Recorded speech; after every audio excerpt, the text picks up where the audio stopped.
And we're back, Pittsburgh Steeler fans, with another episode of Stat Geek Q&A. We just finished up the Stat Geek show, and we're ready to jump right back in to another live broadcast here on YouTube or podcast for those of you listening on any of the various podcast forums where Behind the Steel Curtain podcasts are available. Before we go, shout out to all the other podcasters.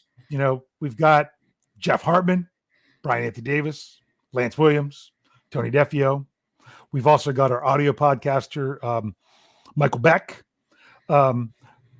here that all contribute. You got Big Brosco, myself, doing this one here tonight. Shout out to all those guys and the content that they all help produce. I don't know about you. I try to not miss shows. I missed Tony's show on Saturday. Didn't get to catch that one because of some things going on, and I've still been trying to catch up on it. But I wish really more of them. I wish more of them were at this time at night. I'm better at catching the ones as we go into the evening. Some of these run off pretty early in the day, and I have trouble getting to them. Well, I'll be honest with you. When they come in the evening, like sometimes with Jeff and Lance, I have articles I need to write, and instead I get to listen to them, and then it takes me longer to do my articles. So it's like, I kind of have to decide which way to go or which not. We are back. I'm hoping that we're getting people back into the show that were here for the last one. I wanted to bring up, I can't bring it up, but I wanted to mention a comment at the very end right as we finished the last show. From Tristan that said, y'all are awesome. This is my first live show, but I watch every day. So that's great. That's what we like to see. Well, I guess it's see and hear. There you about go. People. It's a lot of fun where people are like, oh, this is my first live chat. People are always like, welcome. Here we go. Welcome. Brian last night, they had, I say last night, it was more in the late afternoon. Yeah. On their Q&A show, they had a Ravens fan that comes in that even has his own channel. Came in very respectful, loves his team, but just was giving good insight. Had a Broncos fan stumble in and was talking with some good stuff. We're all, for the most part, we're Steelers fans here, but we get some other people that, especially check these out after the fact. And this is as much about football knowledge. Like, I can handle fans of any fan base. We're like, oh, I can't stand these fans. I can handle any fan as long as they know what they're talking about. I'll be honest with you, even if you're a Steelers fan but have no idea what you're talking about, can sometimes drive me nuts. But then throw in being like a Ravens fan or something like that. I say that because there's a lot of Ravens fans where I live that just doesn't know anything even about their own team, like a Ravens fan talking about, all this upcoming year. And you think Flacco might get a shot again? No, no, he's not even going to get a shot in Denver, let alone Baltimore, because they didn't realize he wasn't on the team anymore. Those are the kind of things that drive me nuts. But That's what's great about our wonderful community here on the YouTube channel and on the website, behindthesteelcurtain.com. Make sure you are checking our content out, both in audio, video, and written form. So let's dive into this. Let's not hesitate. We got a great question last week from Thaddeus, who unfortunately I have not seen. I've not seen him out in the live chat. So, Thaddeus, I hope you listen to the podcast. I hope you'll catch it later. Thaddeus, if you're watching on YouTube later, make sure you drop a comment in there, and we'll try to make sure that we know that you got this, because he asked a great question last week. He asked what I saw and thought was an extremely good geeky question. Yeah, it was right up our alley. Okay, right. I gotta bring this up first before we get into it. Okay. I gotta bring up Kathy. She's here every week. Okay, she says, that's me, Dave. I'm here to learn, though. No, Kathy. No. You know. Even if Kathy doesn't know something, she doesn't try to act like she does and look foolish. Exactly. We're talking about that guy that might not know a whole lot, but thinks they know a lot. Yeah, exactly. Kathy, I don't think that you still believe that Charlie Batch is the Steelers' backup quarterback or something like that. You know what I'm saying? So, because not that I've met other Steeler fans like that. Honestly, it's been rare. And people say they're a Steeler fan, but they're not really a fan. They're not. I don't even know. I wouldn't even call them a football fan. But if they followed football, it would be the Steelers. I don't get many of that. But I mean, you got to remember, I used to teach high school and coach football, and of course, there would be kids that would want to run their mouths about stuff because they knew I was a big Steelers guy. And it would just drive me nuts when they didn't know what they were talking about. But that's just me. So let's get into this. Thaddeus asked the question, expanded playoffs. Is it possible that every team from a division can make the playoffs? Was that pretty much what he asked, Rich? Yeah, basically. He said, what's the chance that with 4 teams in a division, since technically now you'll have 3 wild cards, that you could have a wild card winner and the other, or you'd have a division winner and the other 3 teams make the wild card. Yeah. I've devastated some people in the last chat. It's like Creed that is crushed that Charlie Batch isn't the backup anymore. So hey, he's always nearby. He's just a quick phone call away. He's a quick phone call. Okay, so for those of you that might not realize what we're talking about, the NFL did expand the playoffs starting in 2020 to where there will now be, instead of 6 teams per conference, there will be 7.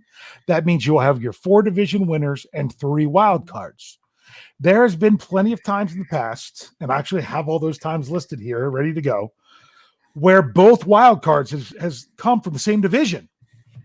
It's happened a couple times in the AFC North. Several times in the AFC North. Let's see. I have it as 2, and they're more. It was 2014 and 2011. That 3 teams made it from the North.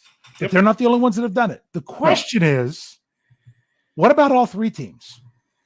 Now, you mean all 4 teams? All 3 teams. All 3 teams. All the other 3 teams making the wild card. Wild card. So wherefore you had the division champion. I didn't. It was right in my brain. It just didn't come out of my mouth right. Well, so, you have that happen a lot. Yeah, story of my life. So the question is, can it happen? What's the likelihood of it happening? So I dove into it. So I got the numbers. Okay, so before you even jump at the numbers, all right. So being just a guy that got a degree in mathematics, is it possible? The answer to that is absolutely yes. It's possible. Yes. What it comes down to is probabilities that happen. Like, what is your percentage that you could get that to happen? Now go to your numbers. Yeah. Well, the chances are it's going to have to be some interesting scenarios I've seen before.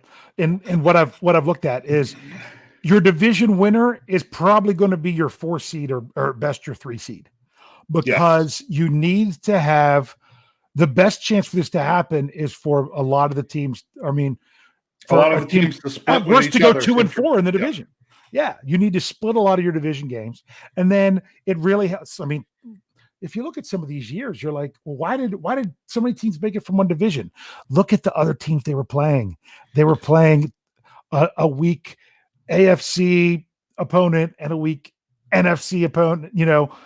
Opposite, same conference and opposite conference that they could get. And just think, you think, hey, maybe we could get some inflateds on a year where, say, I don't know. Well, let's look at the Steelers this year. Are going to play the NFC East. Yeah. Okay.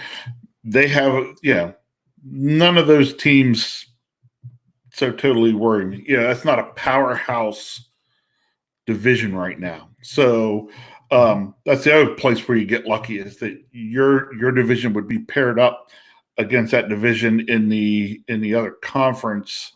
Yeah. That's just not all that strong. Yeah. Like, let's say you're saying, like you said, the NFC East. Let's imagine this year, let's say you get a resurgence from the Bengals. I don't really see it happening, but let's say you do. Let's say every team goes at least 3-1 against the NFC East. Right. Yes. That's a good possibility. Yeah. The Steelers, or maybe it's not just the Steelers, the entire AFC North also plays the AFC South this year.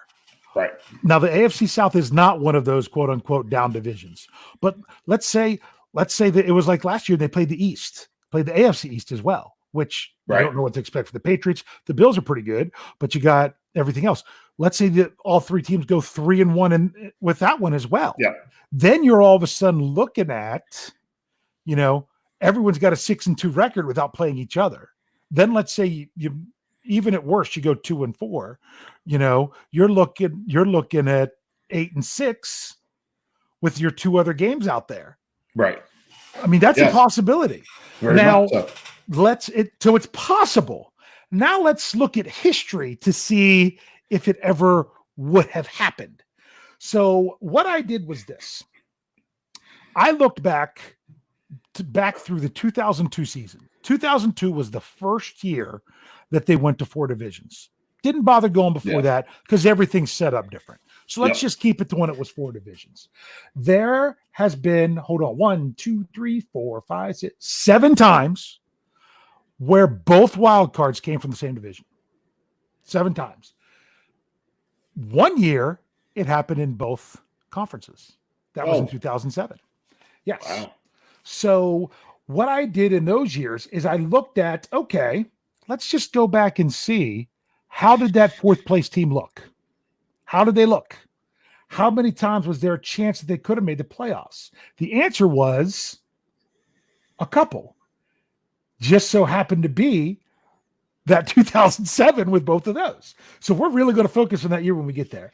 But in 2017, both teams from the NFC South made the playoffs. New Orleans won the division. Carolina and Atlanta both made the wild card. Yep. Mm-hmm. Tampa, 5-11. No chance. Right. They weren't anywhere close. 2014 was when the Steelers won the AFC North. Cincinnati and Baltimore both made the wild card. Cleveland was close, 7-9. But there were 5 teams ahead of them that would have been in getting that last one. There was 5 teams that were either 9-7 or 8-8 that year. Okay. 2013, the year before, the AFC West did it, where it was Denver won the division. It was Kansas City and San Diego at the time. But poor Oakland was only 4-12. No chance. Then in 2011, it was the AFC North again. Baltimore won at that time, but Pittsburgh and Cincinnati were both wild cards, and Cleveland was 4-12 as well. So they had no chance. Here was where it got interesting. Here's where you got close. Was 2007. You had the AFC South. Indy won the South. Jacksonville and Tennessee both made the playoffs. Houston did not, and they were 8-8. They were 8-8. They wouldn't have got the 7th seed. They would have been the 8th seed because Cleveland did not make the playoffs at 10-6. They were 1 spot out, 2 games back, but they were 1 spot out. Okay. Then also in 2007, you had the NFC East, where Dallas won the East, the Giants and the Redskins got the wild card, and the Eagles were 8-8. And they would have also been the 8th team. But it came down to a tiebreaker. They had the same record as both the Vikings and the Cardinals. But the Vikings had the tiebreaker when it came to the playoffs to be in that 7th spot. So the answer is the NFL, if they would have had 7 teams for the playoffs the whole time, would have been extremely close in 2007 where it came down to a tiebreaker. So it's not impossible, but yet it just didn't happen. The only other time where both teams, both wild cards came from the same division was in the NFC East the year before, but in a different order and a different teams.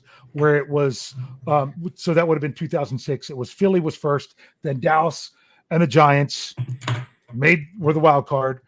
Washington was in last, and they were 5-11. In order for to me, realistically, in order for a team to make a wild card, even with the expanded playoffs, you got to be at least 8-8. Got to be at least 8-8. Has there been teams that were less than 500? Now, granted, this is kind of the last year with this because, supposedly the next season we're going to 17 games. But has there been a team that's been under 500 make the wild card? No. There's been teams that under 500 make the playoffs, but that's because Right. they won their division. Yep. So they've never had a team under 500 make the wild card. Additionally, I went back and checked who would have made the playoffs all those years. There was no team that would have made the playoffs worse than 8-8, but there were 8 times. There was, 36 possible spots because it was, 18 years, one in each division. Yep. 8 times an 8-8 team would have made the 7th spot and made the playoffs. So that's just 8 out of 36. So that's not even a quarter of the time. But now there was a team that was 8-7-1 and whatnot. There were times when teams would have won 10 games and still not made it, even with the expanded playoffs, which was crazy. But so to me, you would need, like the Steelers would have with the expanded playoffs, they'd have been in the 7th seed this past year at 8-8. And what's really interesting is the Steelers, let's see, the last 3 times they didn't make the playoffs, they would have been in as the 7th seed. So just think of their playoff streak would have gone back to like 2011, I do believe, of making the playoffs if there would have been 7 instead of 6. So, because even this past year, they were the 7th team. Year before, they were the 7th team. So, but they were because 2013 and 2012 they would have made the playoffs at 8-8. I said 2011, but they made the playoffs in 2011, so I don't know what I'm talking about. It was earlier than that. It was crazy. What? You don't know what you're talking about? What? Yeah, I don't know what I'm talking about. I don't know what I'm talking about. So the question is, can the last place team in a division finish at 500? In those 18 seasons, it's happened 5 times. Okay. 5 times. The 2 times we talked about in 2007 already. Washington did it in 2008. The next year, they were the last place in the East, but they were 8-8. The reason this wasn't included earlier is because the team that was ahead of them in the division didn't make the wild card either. Who was 9? I think they were 9-7. Didn't make the wild card. Right. And in 2002, both Buffalo and Kansas City. This was the first year they went to the 4 to the 4 divisions. Came in last in their division at 8-8, but they didn't even have. They were still far down in that case. So it's possible to finish 8-8, as good as 8-8, and come in last in your division. So is it possible? It's possible. Do you think we'll see it anytime soon, where all 4 make it in? No, because I'm really thinking you're looking at a chance of this. Just I've been sitting here while you've been doing some of this, just crunching some basic numbers to try to get an idea of what I think your percentages are on this, or your chances of this happening. You're really looking at something that's under a 1% chance. Yeah. I would say you're probably looking at something that might happen. Well, what's hilarious is it could happen next year. All right. Let's say I'll just pick a number. Okay. That the chances of this happen, that this would happen once in 50 years. All right. Mm-hmm. The whole problem with that is you don't know when that one is going to fall. It could happen the very first year. It could happen the very last year. It could happen any of the ones in between.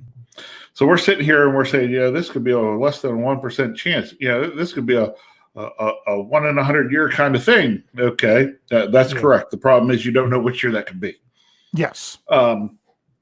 You and I may never live to see it. It could happen this year. Yes. But that's the way you have to think about probabilities. It can happen. I mean, just the fact that you said, you're going to have, probably going to have to be an 8-8 team, someone without a losing record. Okay. Be in the last place in the division. Okay. And we've seen that can happen. Yeah. So the fact that can happen, then you go into, well, that can happen. Now, does everything else line up right?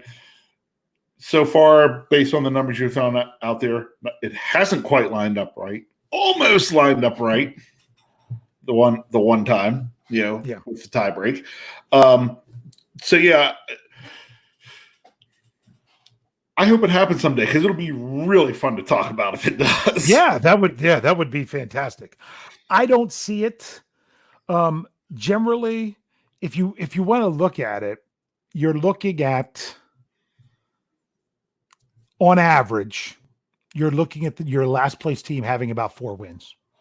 I mean, if you think about it, you could be looking at a 12-4 team, 2 teams around 500.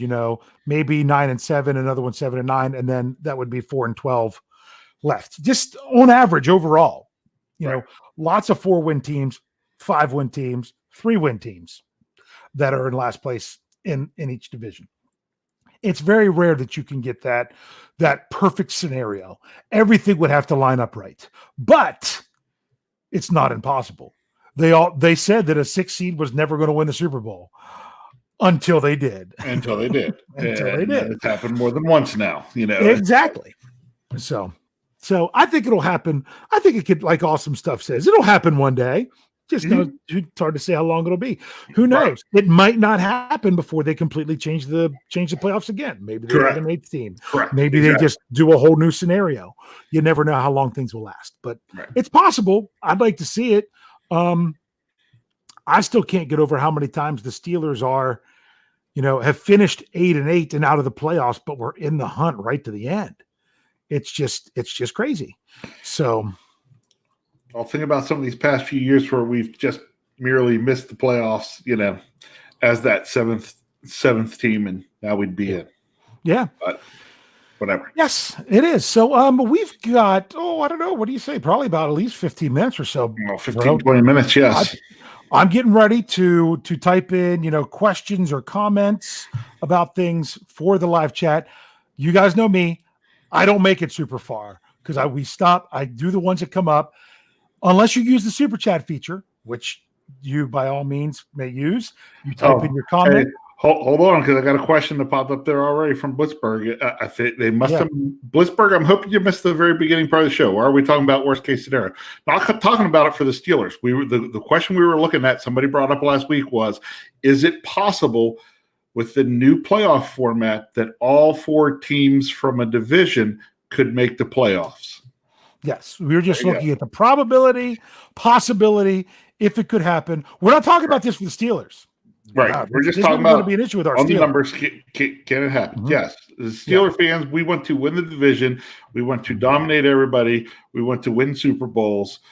But in terms of the stat geeks that we are, that was a great question to look at. Yeah, just the probability, because first of all, the odds of it happening are low. The odds of it being the AFC North are even lower. The odds of it being the Steelers being the 4th team, super low. Chances are this isn't a Steelers thing. This was just could it be? But the Steelers could very well be playing one of those teams. You know what I'm saying? Yeah. Based on where they are. So I was saying you could use the super chat feature here if you want to get your question brought up. You type in your question, you hit the $, you donate any amount you want to the show. It'll bring it up and we will make sure we address it. So we are going to start looking for questions. And as Light Cree says, hit the thumbs up, y'all. So, I'm just going to bring this up just because it's a good point. That Awesome Stuff says that we've been so close to making it at 8-8 over the years because the Patriots completely beat down their division opponents, opening up for wild cards from other divisions. Yeah. That is another piece that plays into it. Yes. Yeah.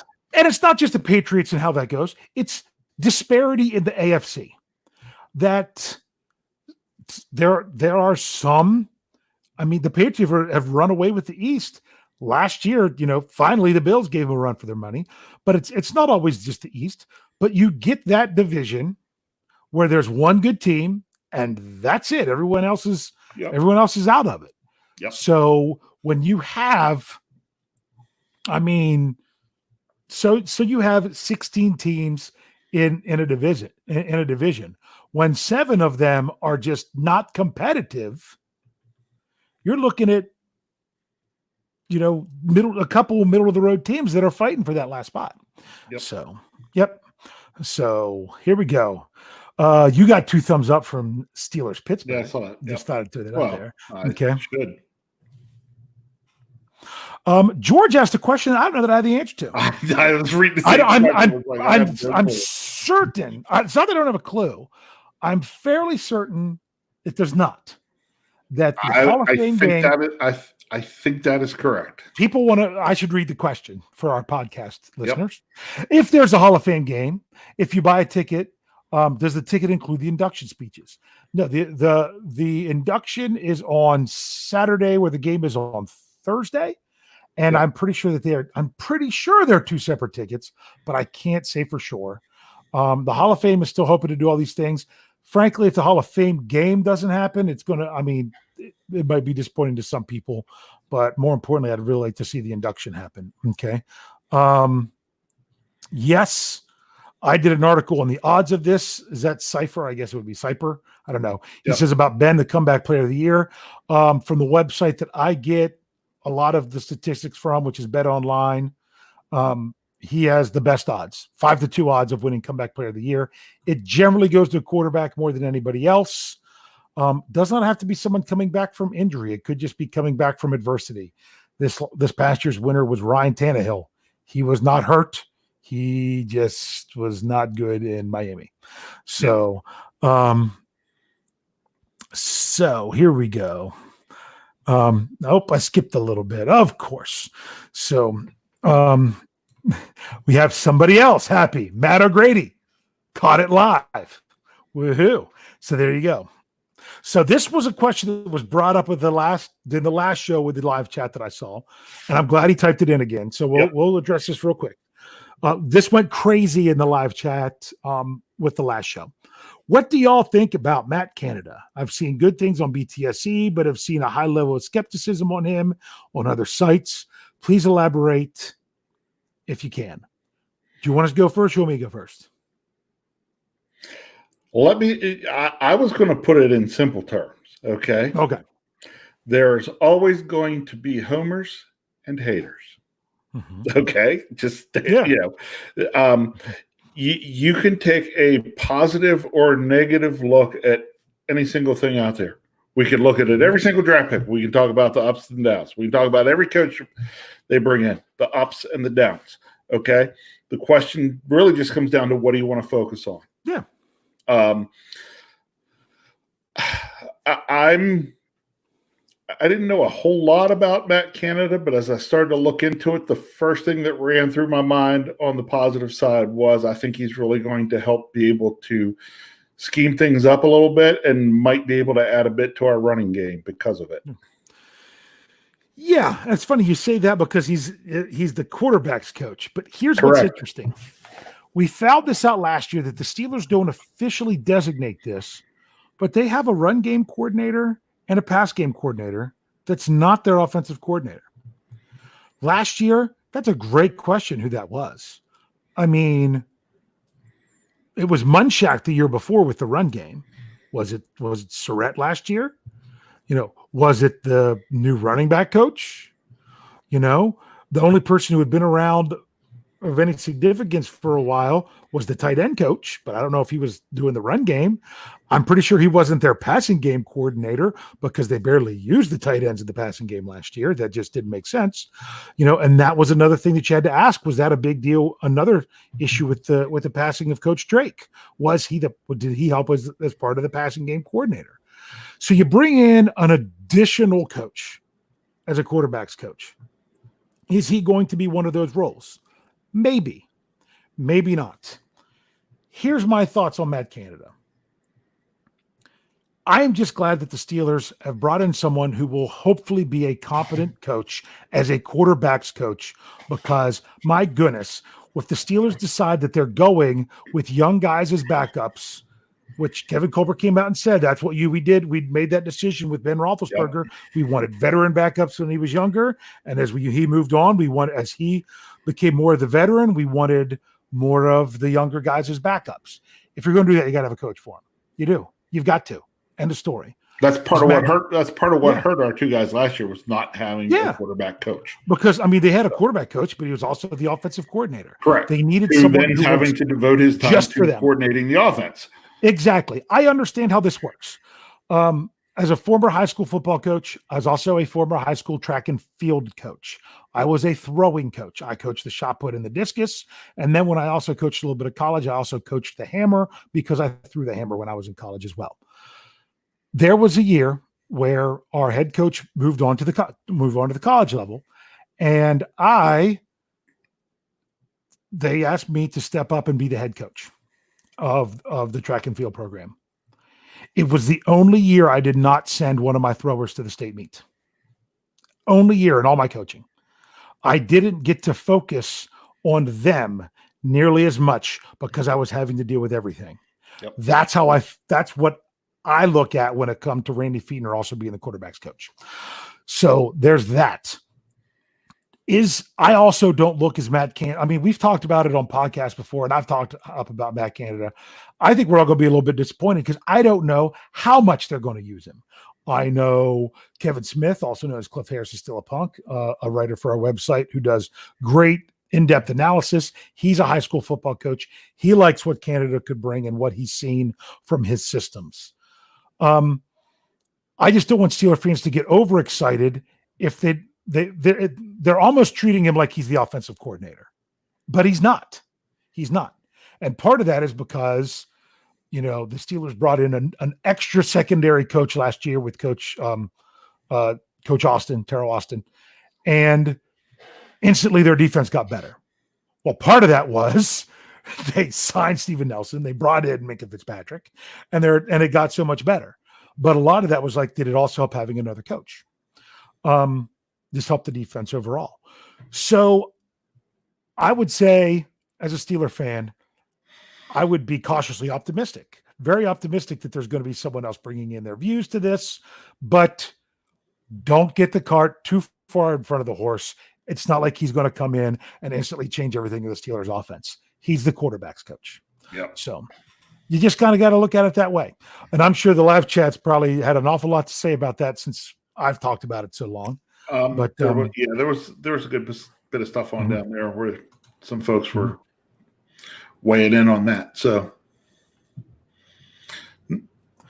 here's a good one. We need to stop and go. Yep, put it. Gotcha. Here's one. Steeler fan 74. I like this one. Do you think they should change? This goes right into our playoff talk. Do you think that they should change the 4th division winner playing at home with a worse record than the wild card? No, I don't. Does the division winner automatically?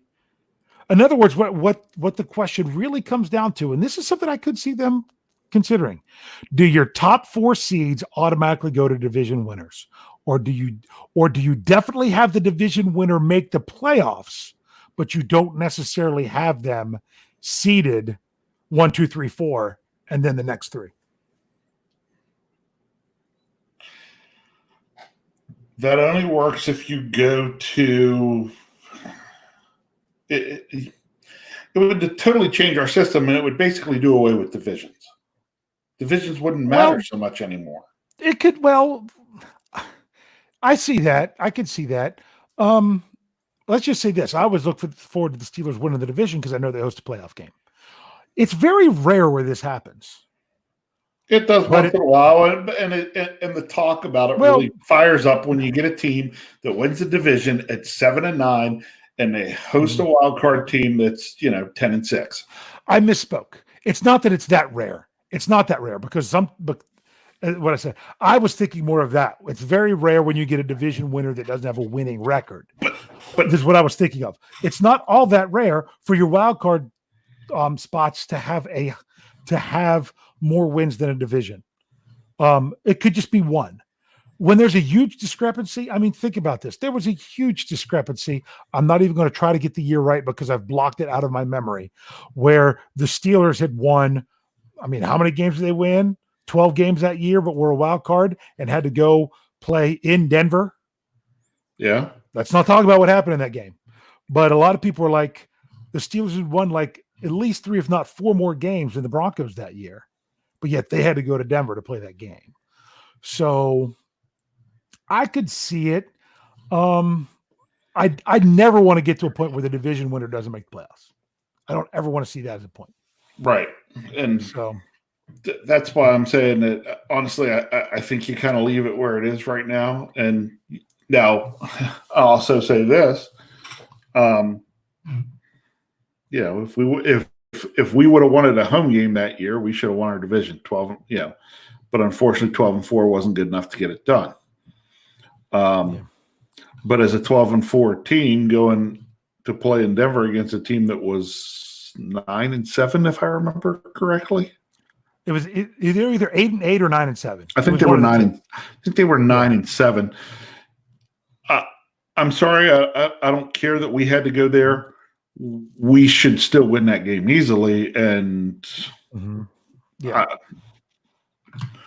don't know that any having to go play in Denver had much to do with that. Yeah.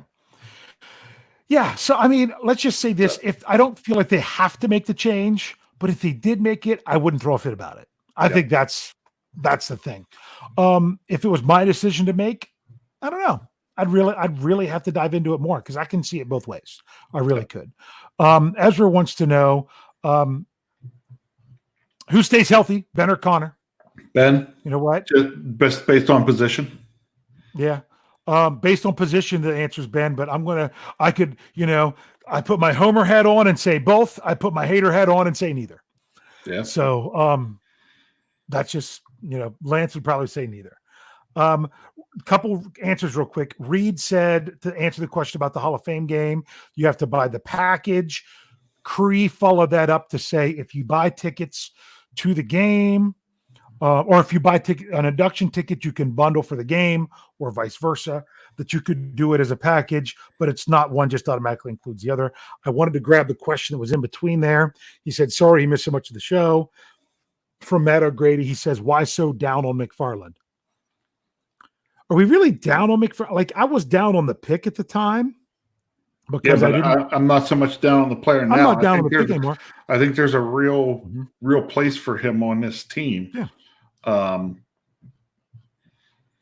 No, everything for me in terms of down was like you. I was surprised at the position pick. Yeah.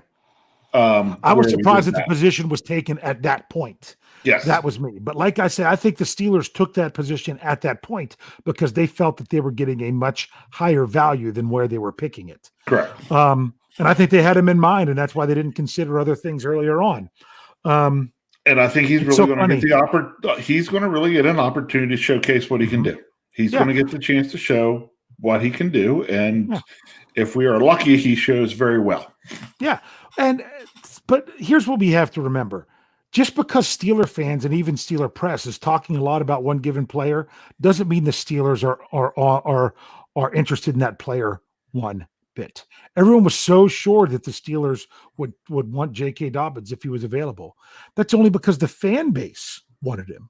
The Steelers never gave any indication of that. So that's kind of what it was. Now, when it comes to McFarland, my thing is I'm like, he's a fourth round pick. He's a fourth round pick. You're not expecting him to come in and take over that job right now. Nope. You don't do that as a fourth round pick. Even if they got great value.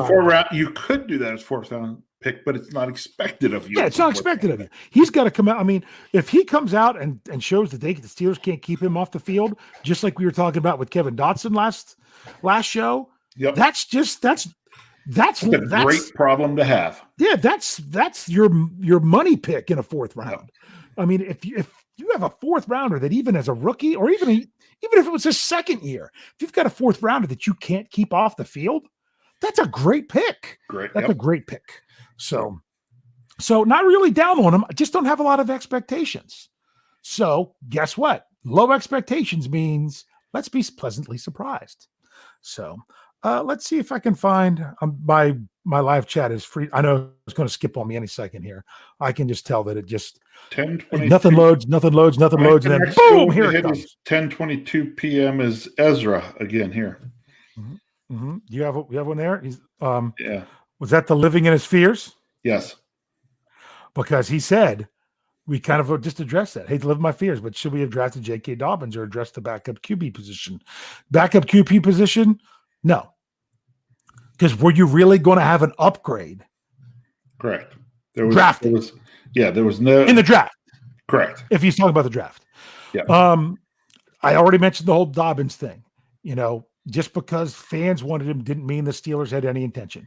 Now, if you're talking about addressing the backup position in free agency, there's still people out there that I don't understand why Cam Newton isn't with a team. And Cam Newton is now the popular name. We talked about last week with Michael Beck, who wrote that article about Newton to the Steelers. To me, I think if Newton signs now, unless someone's paying him a ton, it's not smart. Right. It's not smart, because what he has to do now is he has to look at 32 teams and guess which one is going to have a problem at quarterback where he could get a chance to play. Right. Why guess when you're the man that's left and you could wait and see? Yep. And then when someone goes down, you know where to go where you'll get the opportunity rather than have to guess now. That's the best thing he can do. Yep. And as long as you have quarterbacks out there, I still have like I said, I mentioned this last week. It's still in my brain. I've had other things I've had to do. Is with no XFL, does that help the Steelers feel a little bit better about their quarterback position? Because there'll be other quarterbacks out there that weren't last year because they had already signed with the XFL. So I'm okay with that. Your more thoughts from you on either of those? I think you hit them right. We had kind of hit on the Dobbins thing.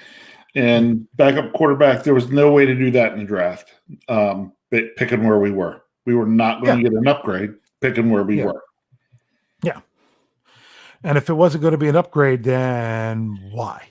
You could say, or some people might say, oh, would have been an upgrade. Yeah, but, when you upgrade this much, when you could address another position and upgrade, just, a lot larger amount, what do you think you're going to do? Yeah. Go make your team better. Check it out. DK Pittsburgh Sports. I think it's that way. I sometimes get it backwards. DK Sports Pittsburgh. I'm pretty sure it's Pittsburgh Sports. New author for them. Had a second article that came out last night at midnight. The new author they have is Ramon Foster. He had a story on there. You can see the whole thing. Talking about the backup quarterback position for the Steelers. Check it out. I'm just going to plug that and leave it at that.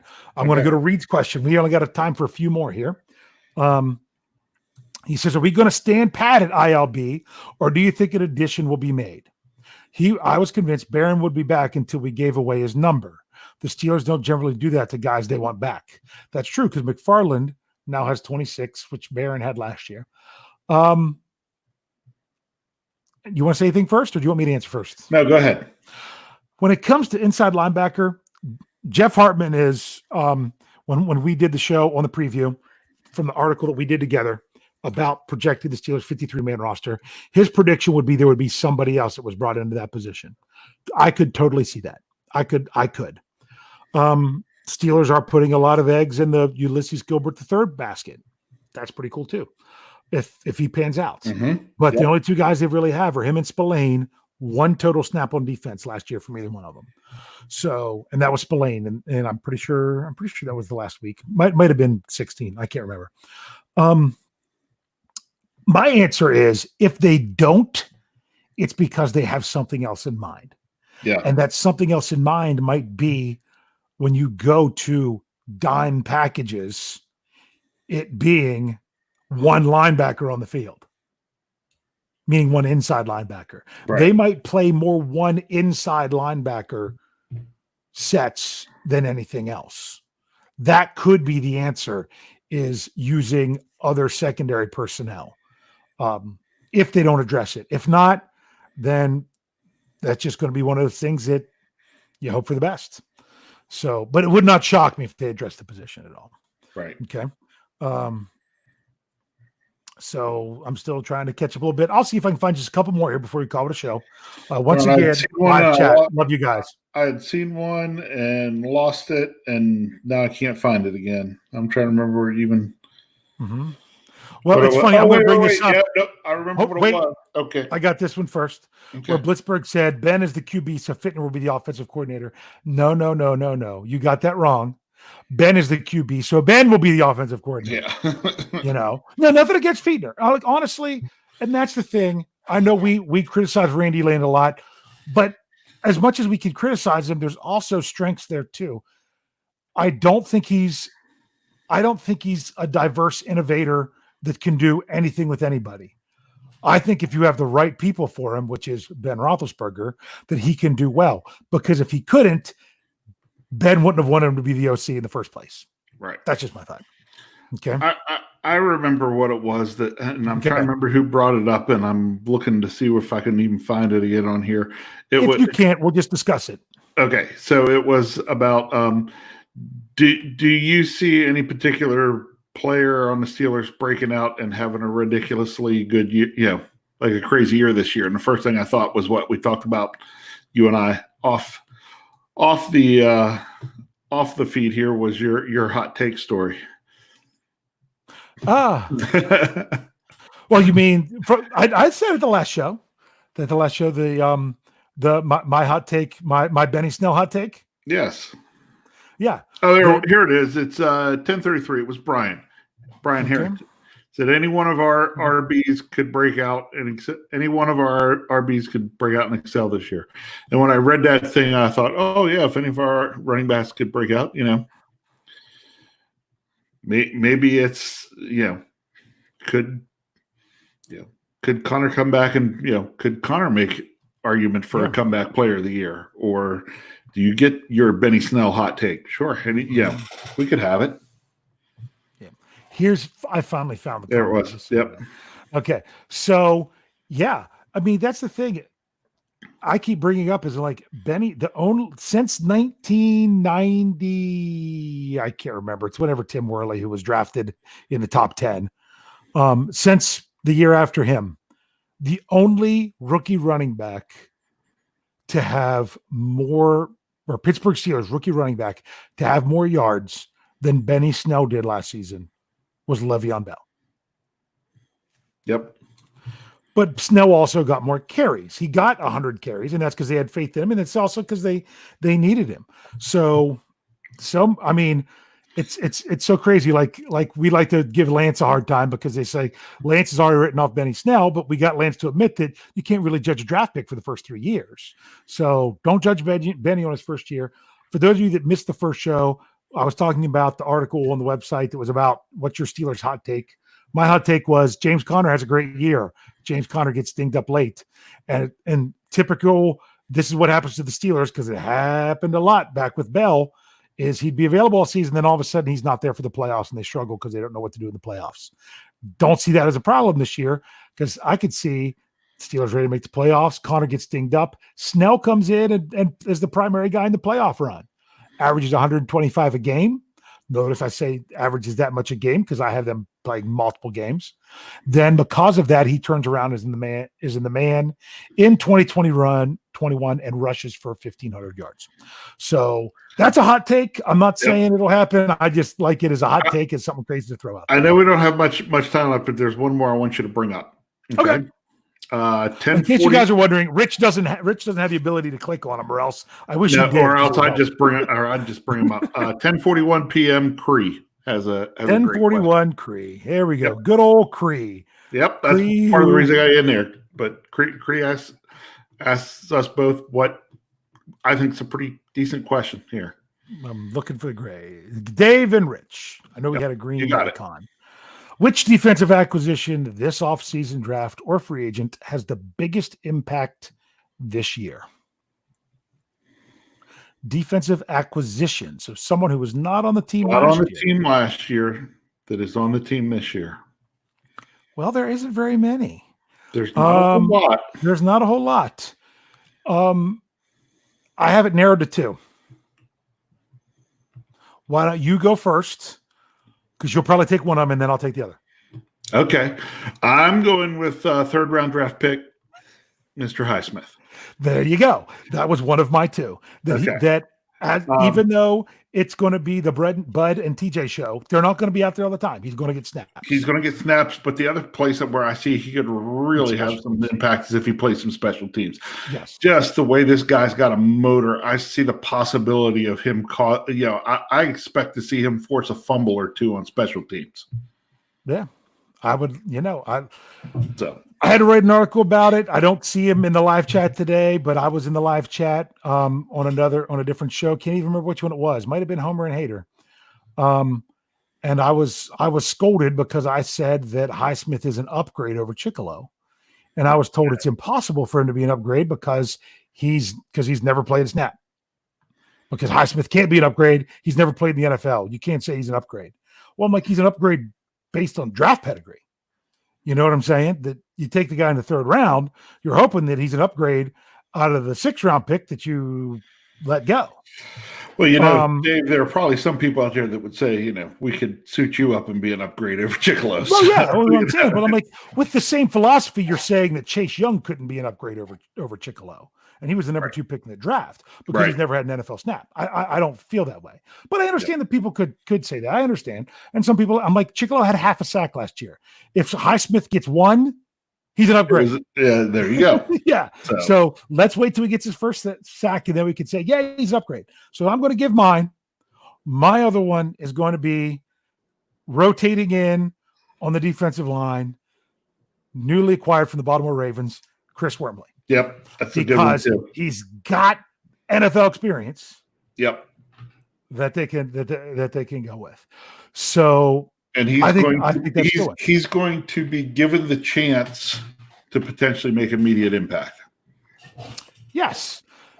And here's another thing that I have coming out. I'm looking at some various things. I know Flip had an article today where he's talking about things people weren't talking about. He's upset that they haven't addressed the nose tackle position. One of the things he brought up was something I've been waiting to bring up for a while. Before I did, things that Steeler fans believe that aren't really true. I did the thing of whole like Juju's a chronic fumbler. No, he's only fumbled twice. He's an untimely fumbler, not chronic. I have another one coming out dealing with Ben Roethlisberger. But the other thing is nose tackle. Other than Dan McCullers, Steelers don't have a guy big enough to be nose tackle on their team. But you want to know what? Steeler fans didn't have any problem with Javon Hargrave the last 4 years, did they? For the most part. I mean, He was with his production. I had no problem with Javon Hargrave. According to Pro Football Reference, Javon Hargrave weighs 305 pounds. That's not a nose tackle. Tyson Alualu weighs 304. And Chris Wormley weighs 300.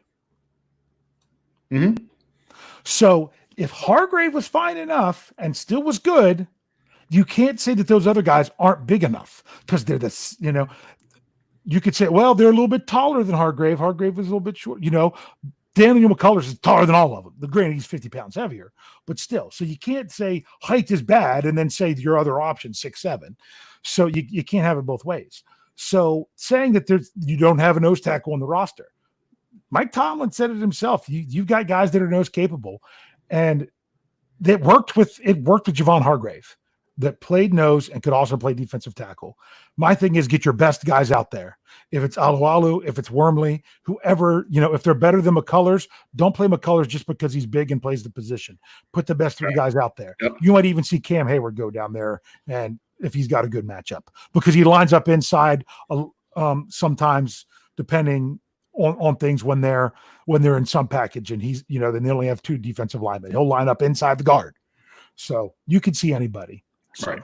Rich, we've gone a little bit over with this show, but that's because we got to wrap this one up. So we had nerdy numbers to talk about, and probability and statistics, which right up I get 100 in probability and statistics on every marking period in high school, but that's just me. You probably did that in college. I didn't take statistics in college as part of my math minor. I didn't have to do that one.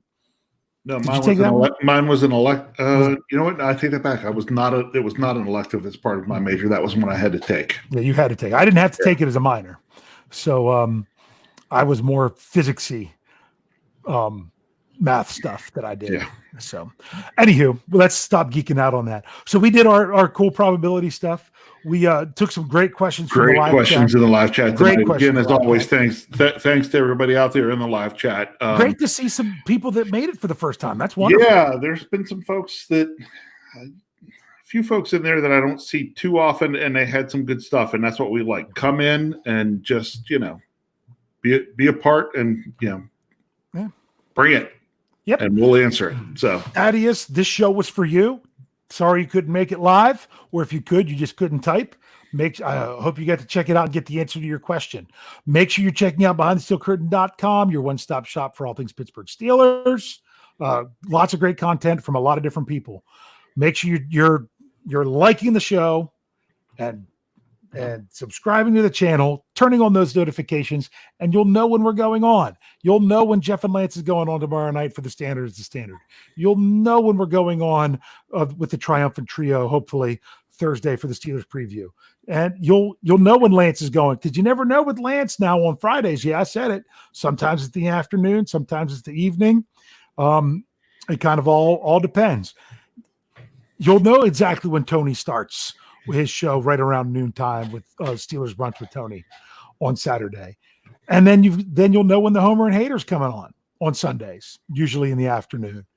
And then, of course, you've got the Q&A back on Mondays right around 5 or 5:30, but you'll get the notifications for all those shows.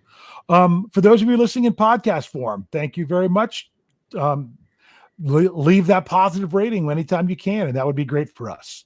Anything you want to say to send us off here tonight, Rich? Just again, thanks everybody for tuning in and for being a part of the show and contributing out there in the live chat. We really do appreciate it. We really do. I thought you were going to say for tuning in, telling a friend, and subscribing. Thanks for geeking out with us.